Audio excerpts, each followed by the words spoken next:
So the U.S. government sort of confirming what we have already believed for a long time, right, but coming out now directly and saying it. Well, and the language has been ratcheting it up in sort of Washington-speak way. But we've seen reports of these attacks. I mean, you know, I keep this database of all these attacks just logged into the timeline.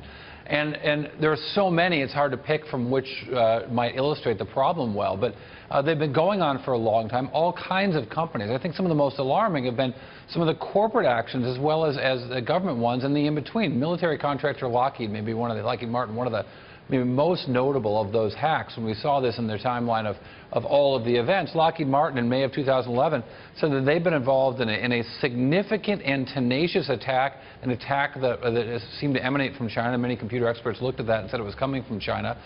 China denied that. We saw many attacks over a period of time from lots of different companies. The New York Times, Wall Street Journal, Dow Jones announced that they were attacked. The New York Times wrote this really interesting article about a 4-month-long attack of the New York Times. Now they'd monitored it, had computer experts working on it, but we're also creating a story about this as it happened to watch exactly who was on their systems and what was going on. President Obama sat down with leadership in China and had a conversation, and what he later said was a very tough talk about these attacks and expected them to follow norms, international norms in their approach to cybersecurity. But the language ratcheting up because the problem seems to be getting so much worse. So how do these Chinese attacks compare in terms of scale to other attacks coming from Russia and Eastern Europe? So Akamai has actually done a lot of work on sort of quantifying this. We've seen different reports quantifying it in different ways. But what Akamai has come out in their report, they came out with a report that looked at fourth quarter hacking. And they do this every quarter. And what they came out with is that 41% of the attacks in the world came from China.